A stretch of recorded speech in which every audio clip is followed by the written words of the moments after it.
Welcome back to the World Championship Series. This is the Premier League for StarCraft II. We're in the round of 32, and step by step, game by game, we're seeing players get tickets to Toronto, and unfortunately, we're seeing players eliminated, and that is going to be another sad story for this next match. One player will move forward to represent their region at the season finals. One player will sadly go home. Let's take a quick look at the matches here and start to talk about this upcoming one, because we've just seen TLO go through in first place with a win over Elazer. Now Elazer must play again against Polt in the match that neither TLO or Elazer wanted to do. That's why that game was so important. They did not want to come down and play Polt again, Pig. Yeah, this is a scary match for Elazer. He has his work cut out for him. You know, he's come in here confident today. He's shown us some good games. The last set, TLO got the better of him, but I don't feel like he necessarily played super unconfidently or anything like that. We aren't really seeing him fray at the edges just yet, but nonetheless, when you lose a set 0-2 like that on this sort of stage, it can start to eat away at you. And when you're going up against someone like Polt, you need to come in very focused, very strong. So what I want to see from Elazer is I want to see him with that confidence we saw after his first win, those crazy Ling Bane run-bys all over the place. But Polt on the other side of things is looking very, very stern right now. Well, before we go over to Todd, here is the map pool once again, Pig, for you to have a quick look at. Coda, Cactus Valley, and Echo are the three maps that we're going to be going to.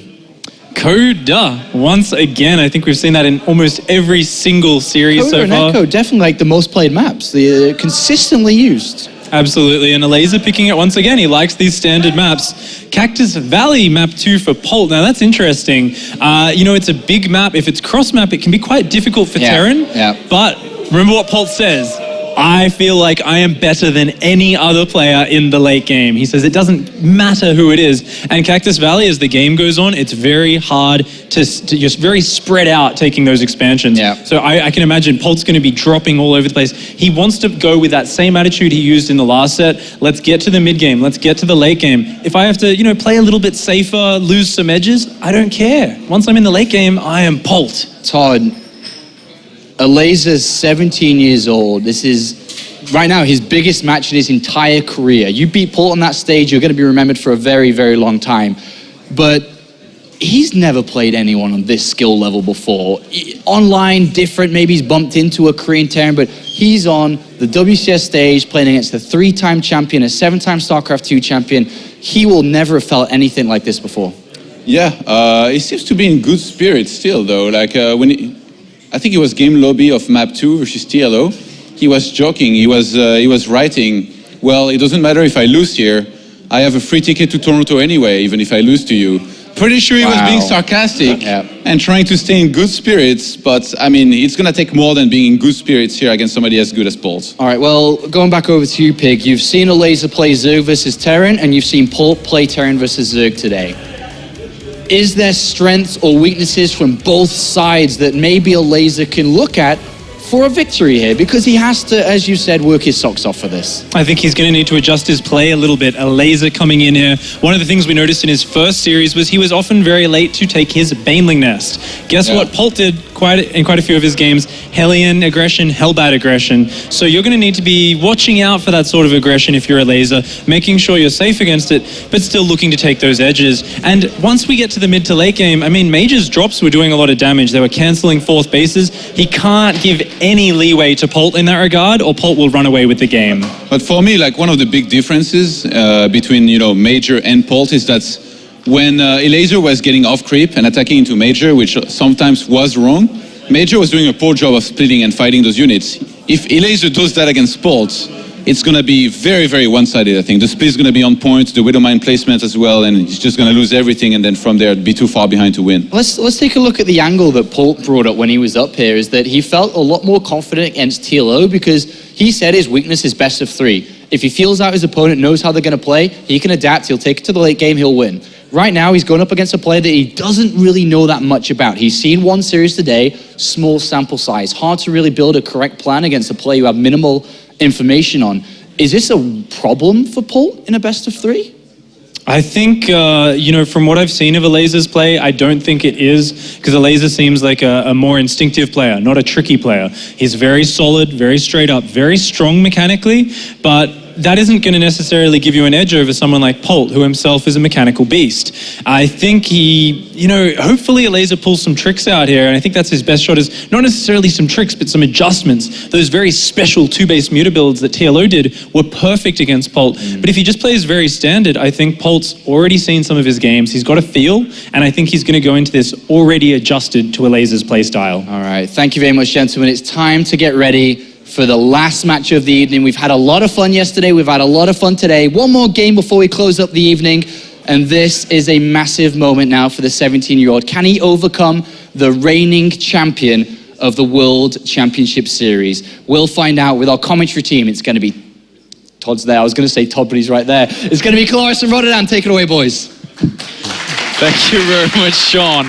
As we enter a true story of David versus Goliath here, I think if you look at how these guys could have been seeded coming into Season 2, you would probably say, yeah, Polt's probably number 1, and then Elazer would probably end up being around the number 32 spot. So it's basically the best versus Elazer, who's come along here and shown great games. I mean, just to put things in perspective, Elazer has already earned more money with this WCS season than he's done in his career otherwise. Like, he has never had a run like this. He's never participated for this amount of money. It's already been great for him, but it could be legendary. It could be very big. And, you know, he has played extremely well against Major. And, you know, I don't think that he has no hope over here. I truly believe he has a shot. Of course, he's going to have to play his absolute best, and things are going to have to go his way. You always need a little bit of lady luck on your side as well, especially when you go up against a titan like Polt. But I don't think it's impossible. Yeah, it's...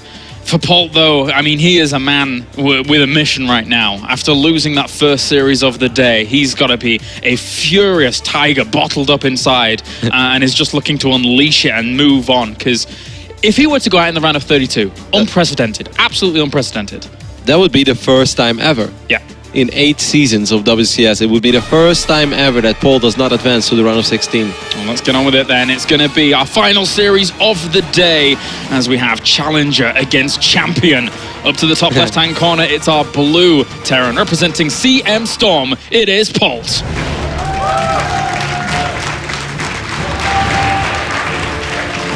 Down to the bottom right-hand corner, it's our red Zerg representing Team Extreme Supremacy. It is Elazer.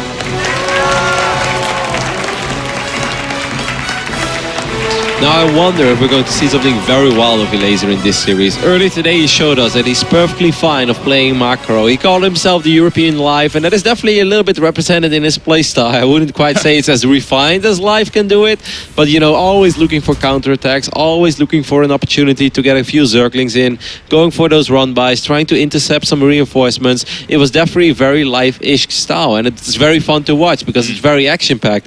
Wouldn't be too crazy though to completely switch it up in at least one of these games against Polt and go for maybe a Roach Bane all-in or something similar. Yeah.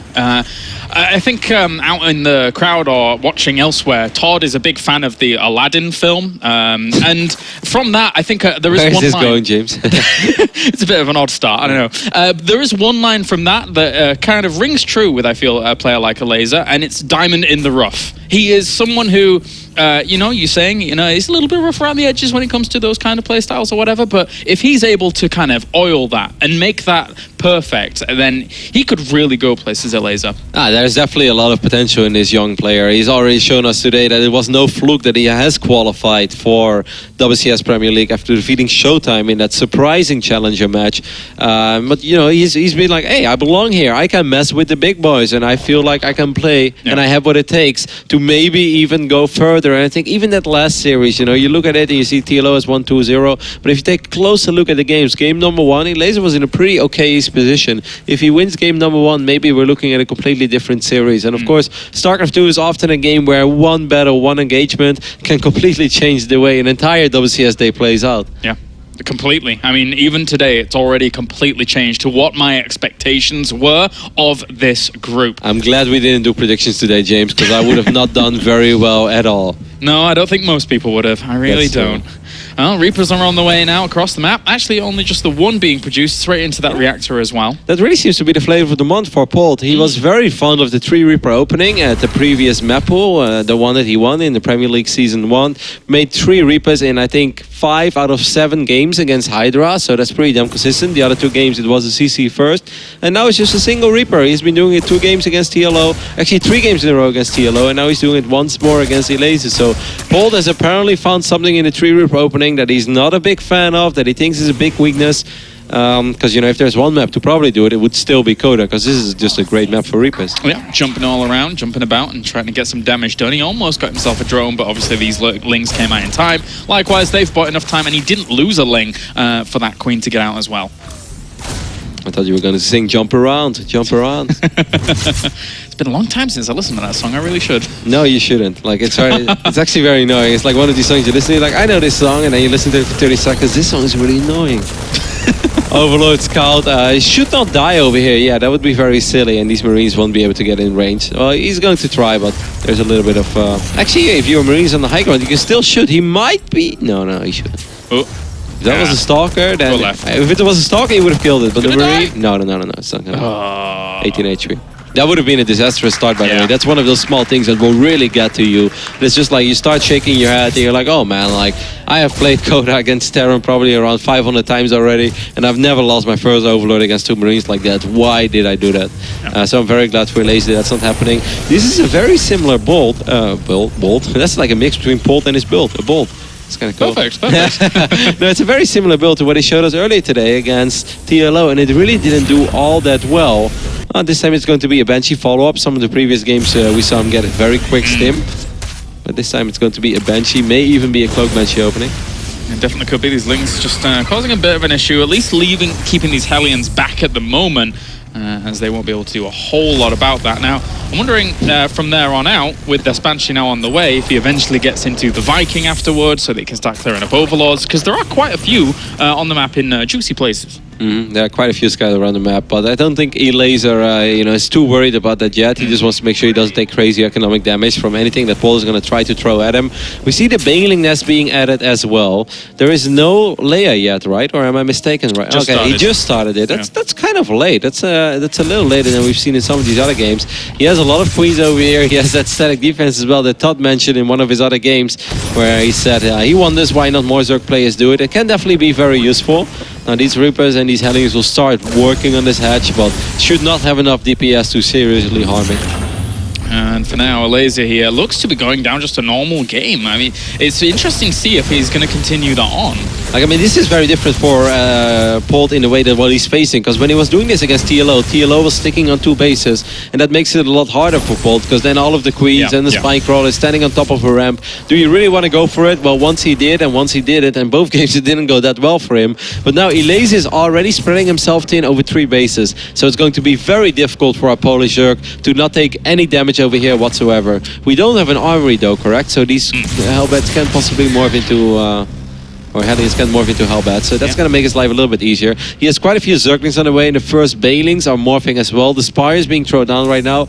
I do still feel like if you're Polt, you want to do some damage, right? Like, he made 8 Hellions. Yeah, you really want to try and find something, even if it's just creep tumors. I mean, he gets one of them there, but it's not much. It's really not much. They're not doing a whole lot. He has to be hoping for more. I think he was waiting for the second Banshee. Oh, this is a bad moment, I think, for these queens to go off creep, because now 2 Banshees are going to swing in over here from the left side. Cloak is being activated as well. First queen does not go down. Transfuse being used. Whoa. Second transfuse going down as well. Elazer. Oh my god. He saved every single one of them. Very, very well done. Good use of transfuse just in the nick of time. And now, well, they're still around to the Banshees, and he doesn't have vision there, unfortunately, and no energy on the second queen to drop that transfuse. That's the first mistake he made over there. Took a lot of damage from one queen, lost the other one, and those queens didn't even have to stand there. Good job there by Polt. Will get one volley off. He's going to lose one of his Banshees. Another transfuse going down. So in the end, it's 2 queens for 1 Banshee. But of course, these Hellions and Reapers are still alive as well. And Elazer definitely has to be very cautious about those guys. Not really slowing too much down of what we're seeing over at Polt's side of things. He's even clearing up all of this creep that was well spread initially here by Elazer, but that's really put a stunt on that growth. He's keeping an eye on the third base, yes, but Polt has no ideas and intentions of going over there just yet. And honestly, I think Elazer handled this pretty well. Like, he lost a few minerals, but he didn't really lose any gas, was never forced to use defensive bailings, didn't end up losing a whole lot of drones. Like, he lost 4 drones throughout the entirety of this game. I think he's quite okay with this. Of course, he would love to get better creep spread, especially, I mean, we've seen it, and like Pig has mentioned it as well. Getting your creep spread near the Zelnaga Watchtower in this map is extremely important for Zerg. It's just going to make your life so much easier. From this point on, he will finally be able to start working on creep. Polt's trademark Viking is not going to be very successful this game. I think this went pretty damn well for our Polish Zerg. He really didn't take a whole lot of damage. He's going to get his Mutalisk out, has 3 bases, relatively well saturated with 57 drones. Not bad, I'd say. Yeah, his economy's okay. He started 1-1 himself. 1-1 for Polt is rapidly approaching completion, though. These Mutalisks, well, there's only 5 or 6 of them, so they can't do too much in that area just yet. It's going to be it's going to be closer to 10 soon. I believe he still has an Overseer, or no, actually he doesn't have an Overseer. We saw earlier today, we saw some Contaminate being used on factories, and I think that was quite smart to delay the Widowmine production, because this army right now, especially if you don't have Bailing speed, it's very hard to engage any sort of setup which is strengthened by Widowmines. We're going to have to flee on back here. And actually, this is posing quite a threat. There's plenty of Banelings there. It should be totally okay to at least force that away and could try and pursue on against the boost, but there'll always be some reinforcing Marines coming along to protect that, because Polt is no slouch. No, but Polt is playing very good so far as well. He's definitely not being sloppy. These Zerglings over here were able to counterattack a little bit and get a couple of SCVs. It's just 4, so that's not massive. You have slow Bailings. They're way overextending. I don't think he should be making plays like this. Elazer, not before Bailing speed at least. Polt is way too good. There is no way slow Bailings off creep will ever connect with Marines. That was definitely an overcommitment by the Polish Zerg. A huge punishment here from Polt, just not really letting up. Once he sees that in the middle, as you said, he's not going to let it go at all. It's funny because as much as he did get those SCVs before, and I was about to say, that counterattacks begin, I don't know whether he's going to let that continue on, because he's already walling off the third base, despite these Lings moving up there, slowly but surely getting there. Now, the biggest problem is just that there's no creep whatsoever in the fourth base, so it's going to be towards the fourth base and towards the middle of the map. So that's going to make it so difficult for Elazer to get good trades over here. He's going to drop a couple of creep tumors over here, but Polt can just parade, push towards the center of the map. He can start spreading his Widow Mines all over the place. I love the SimCity he's got going for himself over here as well. And it's going to be a very difficult hold over here. Well, a couple of Banelings connect with the Hellbats. Man, that one mine was so close to detonating on all those Banelings. That would have been a catastrophe if that would have happened. But this is a difficult hold, man. It's going to be so easy for Poise to reinforce his position. And how is Elazer going to break this? Only has 10 Banelings at the moment, morphing in a few more here to try and hold this off. They do fly in, but it's really not getting the connections he wants at the moment. He has 11 left over. And drilling claws is on the way as well. He's getting a few actually reasonable connections, even better than I expected. Of course, Bailing speed helps there a little bit, but you know, he needs more. And I must say, I was really blown away by Elazer early today when he was macroing as a major, that he always had Bailings ready. There was never a moment where he was suddenly like on 0 Bailings. He always had a few morphing, then he would engage, and then he had a few more morphing. Makes it very hard for a Terran to truly push. Widowmine gets a couple of Bailings over there, but I mean, so far Polt is controlling his army extremely well, and he's just seeing this one out until 2-2 is ready, and then he can start training very effectively. And well, if he starts 3-3, then obviously the clock is on his side, and then Elazer is truly in a position where he has to make something happen. It was a strong pickup before he was able to get those units out before they took friendly fire, and now once again he's going to try and cram straight into this location, but he loses a lot more Bailings once again, as well as Zerglings to these Widowmines, and this position for Polt is extremely well set up. Yeah, and I mean, Polt is not stressing the issue too much right now. I mean, he's outmining his opponent. They're even on economy, but of course that triple orbital command is going to give Polt quite a bit of a boost. He has the control of the Zelnaga Watchtower. He has a great SimCity at home, so he doesn't have too much to worry about counterattack. Bailing's getting a few reasonable connections, but never enough for Elazer to say like, all right, F2, let's go, let's grab everything. Yeah, and I don't think he ever started his 2-2 either, did Elazer. So as 2-2 is about to finish here for Polt, he's going to get all the harder. Try. I think this is the moment where he truly is going to try. And he's going to try, yeah, that's for sure. The front front. It's actually going to get destroyed off, but at the same time, there's still quite a few Marines left over with even some more Widow Mines and reinforcement. But here come the Banelings again. As you say, he already has some in reinforcement, but another Baneling detonation from that Widow Mine actually catches a lot of them. And here come more reinforcements for Polt. I'm thinking that Elazer's just been worn down a little bit too much here. I mean, right now the upgrades are kicking in for Polt. It's just so much easier for him to take trades like this. He doesn't have a fourth command center, right? Does he? That's actually something that we noticed as well last month, that he's delaying that one for quite a bit. Of course, he can always float it over later if he wants to. Like, eventually, Polt does want to do more than what he's doing so far, because a triple orbital Terran is rich, but it's also not that rich that you can do this for the rest of the time. He's picking up a lot of units. He's not moving the medevac. Is he going to lose one of the medevacs that's full of Marines? No, he doesn't. I felt that went okay-ish for Elazer. I think Polt was perhaps at home macroing up a little bit, as he did just start his 3-3 upgrades. Power of the boost, but the thing is, again, these trades keep going Polt's way in terms of the resources actually lost here. Still 2-2 not started for Elazer. Still, now even 3-3 is approaching here for Polt. Another engagement comes down. Not enough Zerglings, not enough Banelings to try and break this location just yet. Yeah, a few of those trades, they all seem okay, but if you take a look at the supply, it just never really is in Elazer's favor. And those upgrades, like, Elazer is not in a position to saturate his fort base. He's not in a position to send his mutalisks to the other side of the map, because he knows he will immediately lose his fort base, gets okay-ish connections there, but he's just defending, and you never just want to defend. Able to save that floor with, like, barely any health left, keeping that alive to be a constant threat to those mutalisks. And as he keeps pushing forwards, he's lost so many of his mutalisks. There you go. GG. It's the nail in the coffin when you're down that far.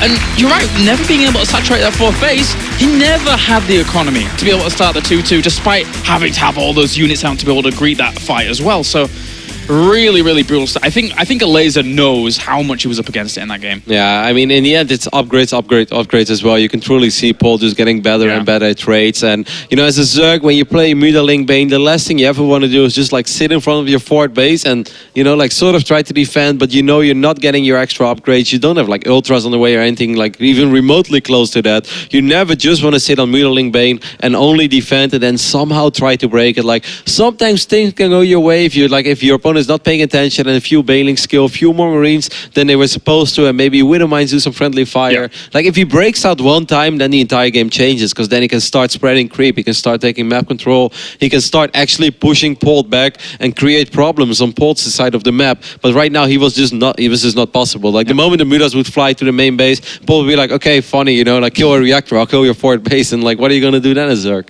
Not a whole lot, not a whole lot. All right, we're going to go to one short break here before we get into game number 2 between Polt and Elazer.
potentially one final game of the night here, as Polt so far leading 1-0 against Elazer, and in that game he looked damn good. Yeah, he really did, and he also didn't make the mistakes that he made earlier today, trying to push the issue too hard with his Hellions. Like this time he kept them alive, and even when they didn't do that much, they prevented the creep tumors from spreading towards the middle of the map, which is so important on Coda. And also by the time that the first engagement happens, like yeah, those Hellions didn't do a whole lot, but at least he traded them for 4, 5, 6 banelings, which is a lot better than running them into the natural and trading them for like 3 Zerglings and not getting any drones. So Paul just being pretty cautious over here, playing it out very careful, as Apollo would say, but looking damn solid, looking like the WCS Premier League Season 1 champion.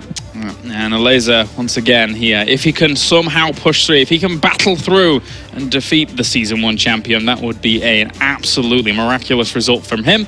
But now is Cactus Valley here, Rotterdam, and this is a map I don't even think we've seen once today, have we? No, I don't think we've seen it once, and I have to be frankly honest with you, or completely honest with you, I haven't casted a whole lot of ZvTs on this map yet. It's one of these maps that, even on ladder, when you don't veto it, you still don't play it a whole lot, and most of the time when I do, it's in PvP, or sometimes PvT, but I don't really see a whole lot of TVZs on it. All right, well, let's get into things up to the top left-hand corner. Could potentially be the last time we see him here in WCS Season 2. It is TES Elazer.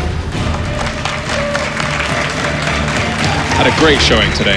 Great showing. Absolutely, definitely made a name for himself and made this a very memorable day of WCS already. And it's not over yet. And finally up to the top right-hand corner, it's our Season 1 champion of the World Championship Series. It is Polt. For Polt, round of 32 is normally just another day at the office, but this is one of these days where it's a rough day at the office, Kalaris. Your coffee just didn't taste the same. Your lads didn't want to join you for a cheeky Nando's. It's not an easy day at the office for Polt today, but in the end, he may still bring it home. He may. He's looking good at the moment in this series. Up against Elazer. You know, I'm looking at this map, right, Kalaris, and I'm looking at the way that Elazer has played his previous ZvTs, and I can actually see this play out quite well for him. Cactus Valley, needless to say, is a very large map. It's also a map with a ridiculous amount of attack paths. It's very doable, I think, for Zerg players to flank Terrans, but let's not forget, if Paul takes his third base down the south, let's say at 3 o'clock, then it's going to be very easy for Zerglings and Banelings to swing via the south side, morph a couple of Banelings, run them into a mineral line. Of course, Paul is going to try to prevent this with some cute Sim City, but you know, it's doable. If Paul takes it closer to Elazer, well, then he still has to kind of run in between, you know, the third base and the natural. And you know, this is just not an easy map that where you say like, all right, I'll put one Marine here and I have a medevac there or a Viking, and I will see Zerglings coming from all directions. So I think if Elazer is able to stabilize, if he can get a good economy going for himself, I think this is a map in which he's going to feel quite comfortable. There's obviously the big question though, which from going from map number 1 to map number 2, and I think it's probably a difficult question to answer, is how does Elazer stop game number 1 from happening in repeat again? Yeah. I mean, this is also like I said, like it's a map where flanks are possible because it's so big and Zerglings are very fast. But at the other end, there are so many choke points over here as well, and sometimes you have to run all the way around the edge. And you know, by the time that your flanking force arrives, your main army has died. You know, it's very hard to sync those things up because it's not easy to, you know, let it all line up. He has to just make sure that Polt is not able to get a staging ground so close to his base. But you know, this is not Coda. So if Polt wants to have some sort of a soft contain near one of Elazer's third or fourth bases, then the reinforcements distance is going to be a lot longer for Polt, which makes it a little bit easier for Elazer perhaps to intercept those reinforcements. And I think that's the way that maybe things can swing into his favor. All right, well, let's see if Elazer can keep his cool here in the second game in a pressure situation. He's one game away from being absolutely eliminated from Season 2. As for now, the Queens are just about to pop out. He's not doing too badly with this Reaper, but hasn't got any drones just yet. And Elazer's been pretty on point about defending these Reapers, actually. If a Zerg player decides to make 4 Zerglings over here, that's very safe, and then they're not supposed to lose any drones. You could even say he's not supposed to lose any Zerglings, but losing a Zergling, or maybe even 2 Zerglings, that's not really the end of the world. You just don't want to lose drones, because the moment you lose drones, when you also made 4 Zerglings, hey, oh my god, this is not good at all. Oh no. He's going to lose that Overlord. Yeah, unfortunately for him, I mean, this is the same build that Paul has been doing before, right? To Reaper into the 2 Marines, so he should have been expecting this. I know, this is just kind of sloppy. I think he was a little bit too focused on microing the Zerglings at home. What? Polt? Oh my god, man, Polt is a generous god. He is. He is that guy that works at McDonald's and gives you an extra chicken nugget. Like I love that guy. Man, that is so kind of Polt. He did not. Oh, is that? Oh, I think it's in range. Yeah, I think it's in range. No. Oh. This is Merciful Polt. I can't believe that. That means like, guys, like let's just stop all the fighting.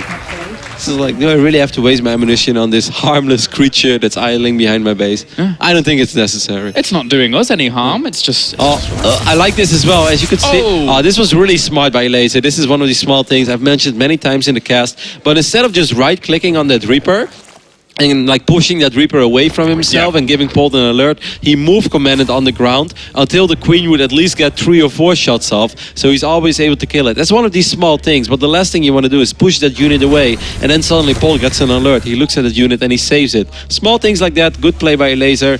Things, could have been bad, but it's not bad at all. Yeah, if you're gonna have to compensate for your job, Marine, because you didn't do it right, and now you're gonna have to stay there for the rest of your days guarding against this one lone overlord, which will actually gain a little bit of health over time. But I mean, as soon as that Viking comes out after these banshees, his days are over basically.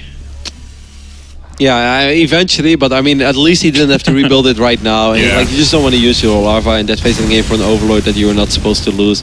There are quite a few Hellions over here. There's once more the Cloak Banshee follow-up, of course. Polt, it's funny.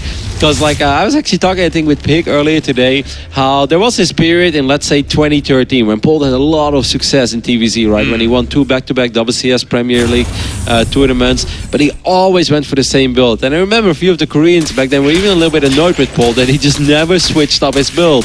Then at a certain point, he started struggling quite a bit in TVZ. That was also a phase where the maps became a lot worse for Terran, and Polt really started to switch it up. And I saw him play like often 3 different build orders, 3 completely different build orders in a best of 5, and now today it's the polar opposite again. Polt has found a new build and he's pretty much doing it. This is a ridiculous amount of Hellions though. I feel it's even 10 Hellions this time, right? Or is it just 8? Okay, 8. It just looked like a lot of Hellions. 8 Hellions and 2 Cloak Banshees once more. Good focus fire there by Elazer. He's been playing some CSGO, mate. Yes, he has. He was able to snipe that one down pretty easily. So Baneling Nest is about to finish up. Spire is on the way as well. He is getting set up for that kind of long, stable game himself once again. But Hellions find another angle, at least get themselves 4 workers. A 5th ends up falling as well. And there's 2 extra... Oh, actually, there's a few more drones on the way. And the Banshees are in here as well, so... If he's keeping on top of his multitasking, he can get all the more. That's not an army that you want to engage with like 12 Zerglings or something. Like I know TLO was able to do this on Coda, but that was of course a different scenario. There was terrain working in his favor. There was a spine crawler as well. These Hellions are doing some serious work. Polt has really stepped it up a notch. Earlier today there are always people who said like, well, TLO played well, but I really think it's just Polt playing bad. I don't really agree with that because I think that TLO just played phenomenal in this series, but you can see that Polt right now is not messing around, is not making any mistakes, and is playing very clean so far. Yeah, he's really dragging his opponent around at this point, getting drone after drone after drone. This could be a massacre in the end. There's no detection here at all. Here comes the Overseer now just to reveal these things, but he's already got 8 workers. Banshee's going to have to scoot out there. He could even just stick around and get more workers, because at this point, they've already done the damage they need to. Polt has done this build 5 or 6 times today, but I don't think any time it has been as successful as this one. He has killed 10 workers. Of course, this is not the most economic build ever, so he is supposed to kill some drones with this. Let's not forget this. Like, let's not pretend that like, oh wow, Elazer, how are you losing drones? Well, it's 8 Hellions and 2 Cloak Banshees. Obviously, Polt wants to do some damage, but I do feel like still having the majority of his Hellions alive as well. It's not like he just sacrificed them, even though 1 or 2 are going to get picked off. I love how he's immediately sending the mutas to the right, trying to intercept a few of that. That's well done, but I still think that Polt is pretty pleased with how this went so far. Yeah, definitely. He's done quite a bit. That being said, Elazer, as I said, he's replenishing pretty well. He's up to 53 workers at the moment. He's going to be up to 60 some in a bit, but his double evolution chambers are having 1-1 along the way when Polt has already got his 1-1 almost halfway complete. So those upgrades kicking in again for Polt are going to give him slight advantages later on. Elazer has to be very careful with all of his mutalisks. This is really not a game where he can start bleeding mutalisks left and right. I'm very curious to see as well where he's going to take his forward base. He has a little bit of creeps going for himself. That misrally. For a second I was like, is there another unit that's going to be led alive? with 1 HP, but this time Polt said, nope, not today. I wonder where Elazer is going to try to drop his 4th hatchery, because I think dropping it at 12 o'clock, that's you're asking for trouble. So yeah, he's going for 9. That makes a lot of sense. But this is a very cute play over here by Polt, just denying that. That's kind of like what Zerg normally does, you know, when they leave one Zergling behind to pick off an either SCV or a probe. I was like, well, there's a Banshee on patrol. Yeah, it's a very expensive Zergling, but it'll do. It'll do for now.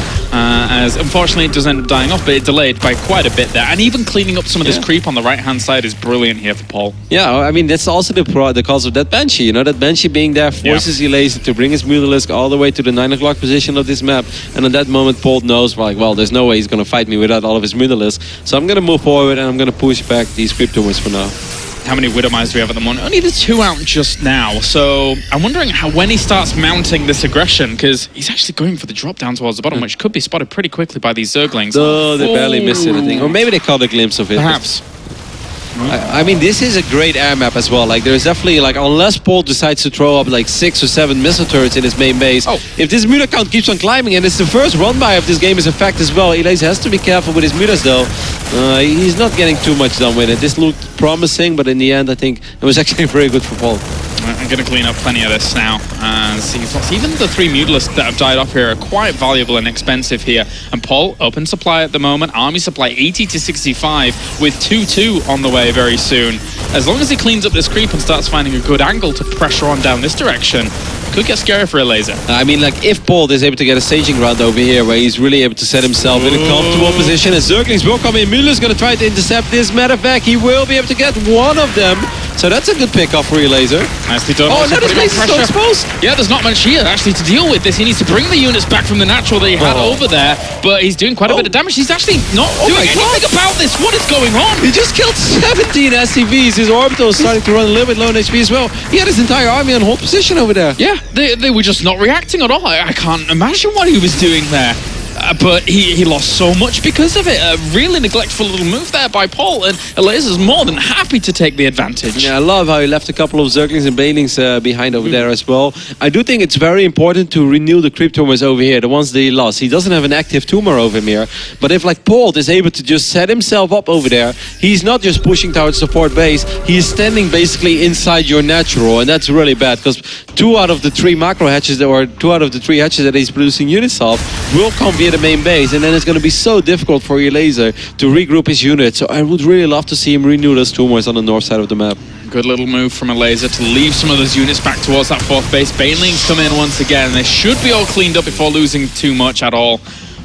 2 workers did end up dying. So 53 workers against 75 at the moment. Elazer feels a little bit comfortable by the looks of things. He's really brought the fight to Polt here in game number 2. Yep, and he's getting his 2-2 upgrades this time as well. Even +2 flyer attacks on the way for the Mutalisk. That's something that last game he couldn't have even dreamed of. Not in his wildest dreams was he ever able to find the resources for that. And that just shows that Elazer has done a lot of things right. But we also know Polt in games like this, like, don't count him out just yet. He's actually up in army supply.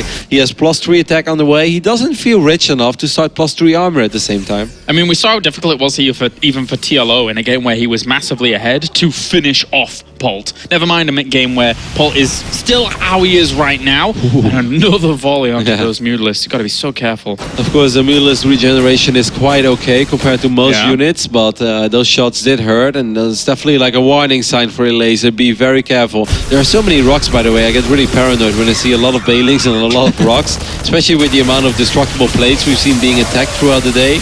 Like with a few Zerglings, that's not too bad, but if you have 30 Banelings rolling into rocks in the middle of the map, and I truly hope I'm not jinxing him right now, but I would love to see maybe some Mutalisks take it out. That would be a bit of a disaster, you're right. So hopefully that does not occur. But now Polt's army over to the right-hand side has really gathered a lot of speed. It is maxed out. Even somehow these Lings got in, but Polt will clean that over to the reinforcements. Yeah, good job. So I mean, like, with these positions, it's very hard for Polt. That's why I think it's so smart for Elazer to take that base far away from the Terran. But this is also that scenario that I mentioned earlier. Now suddenly he's in a position that's very close to the natural. Elazer is not going to give him any time at all. He just rolls in with all of the Banelings, got reasonable connections. The Mutalisks were not even here, and he's winning the fight. 2 of those thoughts have to get picked up and retreated on out, and he doesn't really have that much bio left here now at all. 26 Marines, they have to come on forward. This could be okay still. The Banelings actually got in on a lot of that bio. Can the Mutalisks finish all of this up? There's still quite a few Marines below all of this, and they should be able to shred up quite a lot of those Mutas. I think once again, Elazer got a little over-eager there. Like, the start of that fight went phenomenal for him, even without the Midalisk, but so far away from his own hatchery, so close to the reinforcements of Polt. When there is a bunker in the mix over there as well, it's very risky to take fights like that. Elazer is going up to Hive right now. He has some money in the bank, but if you take a look at his gas bank, he's not incredibly rich. Yeah. Is that a little bit eager here for Elazer to go to Hive as he is right now? I mean, he's a very ambitious Zerg. That's what we see with these like counter-attacks as well, in which he often overextends a little bit. Finds a Widowmine over there. That poor Marauder never had a chance.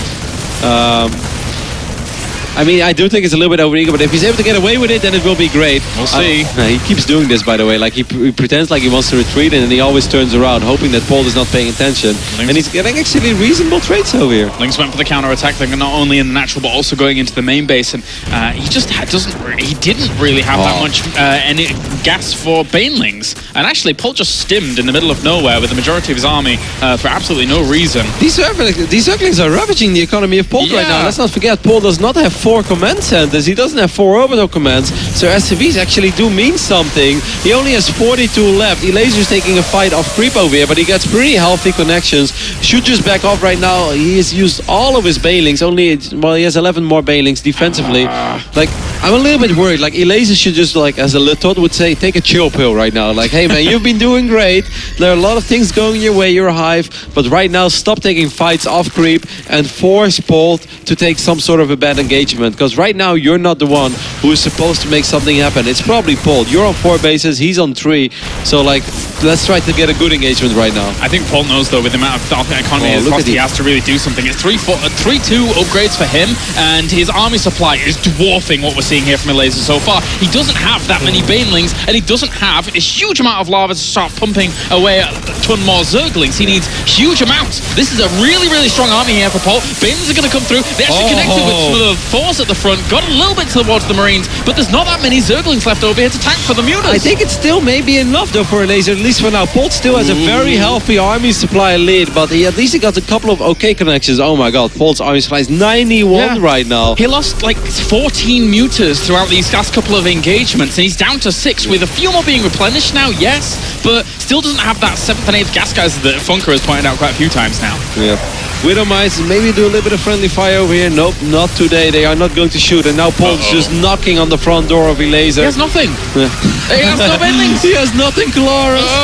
There's a few more Banelings coming in from left to and from the bottom, but I don't know if it's going to be enough. He manages to clean this up. The Widowmines, though, are still here and very, very apparent, as they will kill off a few of those Zerglings down to the bottom. I mean, Polt is super committed to this push, but I think it's going to be enough for Polt, the reigning champ. He had to work very hard for it. I really... those Widowmines doing a little bit of friendly fire. And I really felt that Elazer played an excellent game over here, and he was in the driver's seat. But like you said, he got a little overeager, got a little too ahead of himself. It was a nice attempt here, but so far, Elazer is crumbling under this aggression that we're seeing here from Polt, but this was one of his best opportunities to try and finish off this game. Right now. This is going to be very difficult. Very. The only Banelings that he has right now, they need to have the magical connections. They need to clean up pretty much everything over here, and that's just not going to happen. There you go. GG Polt, the reigning champion of the World Championship Series, is able to move on to the round of 16. It was a bumpy road, but he got there in the end of the round of 32. Definitely had to work hard for that one, though. I think Elazer can be very proud of like the way he has played throughout the day, and even in this series has shown us, you know, with a few tweaks, like you said it, I think in the start of the game, maybe a little rough around the edges. Sometimes he gets a little reckless, gets maybe a little too ahead of himself. Maybe the excitement kicks in, you know, like we are just sitting here, we're just watching the games, we're having a good time. But if you're a player, it's like, oh my god, I'm actually going to do this. You know, it's going to go to game 3, because I really felt that he was in control of that game. But a few times just like taking fights a little too far off creep, and also then going up to Hive, you don't really have the gas to, you know, get those 3-3 upgrades, or to get whatever you're going for Hive for. That you know, maybe just still like needs to be polished a little more, but he definitely left one hell of an impression on me. I'm sure we'll be seeing Elazer once again here in the Premier League, no doubt, after showing us a great performance against not only Showtime in Challenger League, but also Major, and even in some of these games later on. I think we'll definitely be seeing him again. No, I can't wait to see more of him, and I think he can be very proud. He's made a lot of money already. I think $4,500 just making it to the round of 32, and I think this will only fuel the fire for him. He's going to play a lot more, and I think it's very cool as well to see, like especially after Poland, like very early on in Wings of Liberty, they had a lot of top players. You know, like remember the Zergs, like Paranoid and stuff, and then they kind of faded away, and now we've got a newer generation of Polish players coming up again, and it's really cool to see someone like Elazer going from just a good ladder player in 2014 to one of the better Zergs in Europe in 2015, because the fight that he put up today, well, not many Zergs could. But of course, we gotta praise our champion as well, Polt. It wasn't easy for him. He had to work so incredibly hard. I think I don't think he has ever struggled this much in the round of 32. He really had to work for it today. Even in WCS America back then, when the regions were still separated, sometimes he had Koreans in his group in the round of 32, and it never really shook too much. Like it was always just another day at the office. Today, Polt had to work very hard for it, but the champ is still alive. Yes, he is. And let's hear from that man himself over at the analysis desk with Mr. Apollo. It is Polt. Thank you very much, Colaris and Rotterdam. Joined here with Pig and, of course, Polt, our second place finisher. You're going to Canada. It probably wasn't the way that you thought or wanted to go through this group in second place, but first place, taken away by that guy over there. But second is yours. You're still going to Toronto, Canada. How are you feeling knowing that you're going over there, you're competing for your fourth title up there, and it's going to be a good event? Every time I do interview, I think everyone says it was not easy. Like last season's round of 32, it was not easy. Round of 16, and every round was not easy. And it's same, but I'm still alive. I'm in the tournament, and I'm going to make it to the finals, and we'll get another trophy.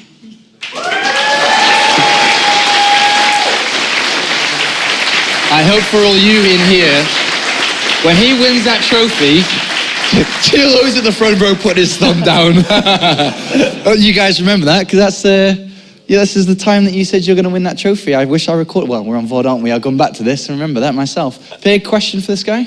Oh, I just wanted to say it was a really, really nice way you played those games, and you played the same opening both games. You went for that Hellion into the fast Banshees. Now, I have my own ideas about why you chose that build. Obviously, it's quite safe, but it also worked very well against the way that we saw Elazer play. Was it seeing his earlier games that made you choose this style? It is always same. As I interviewed before, I don't want to die in the early game, and the most threatening is Roach banning all-in, and Bench is quite good against that, so I opened with Bench. It was really, really well played. And one more question. I did just want to ask you, what did you think of Elazer as a player? Personally, watching, I felt like he was in some very hard spots, but mechanically, skill-wise, his instincts, he put up a very, very good fight. Were you impressed? Yeah, I think his strongest point is the engagement. He was really good at that. But the point is, I don't know what to say, but like he didn't have enough. Like he was winning the fight again and again, but in the end of the game, he didn't have enough units to kill me. So I think it's his kind of problem. All right, thanks, Pig there. What do you think about the rising talent that we have in the European scene? There's been a lot of young players coming up recently. Cyril, up here, we just saw this match here as well. What do you think about this talent? Yeah, there are many good players from like young players. But the thing I don't like is everyone is Zerg.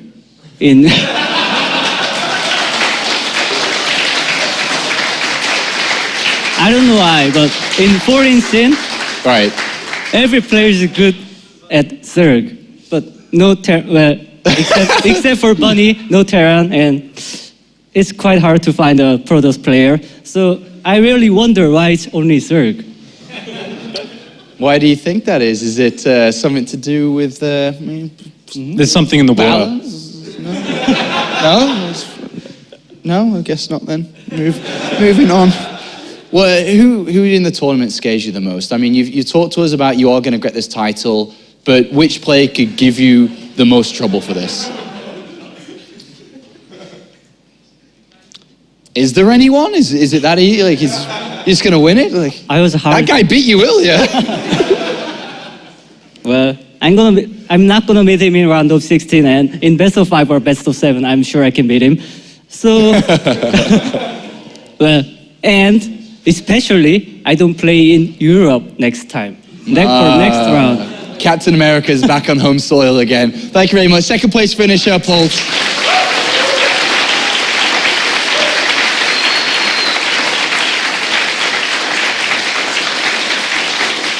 And that does it for day 2 of our 4 days that we have here in Cologne, Germany. We only have 2 days left. We can take a quick look at the bracket here just one last time before we get ready to say goodbye to everyone. Thilo, first place, represented Germany. Good luck in Canada, Thilo. Good luck to you, Polt, as well. We'll see you in Canada the next time. But until then, we'll be back tomorrow with more World Championship Series action. It's going to be a lot of fun. Same place, same time, 6 p.m. local, StarCraft2.com/WCS. We'll see you tomorrow.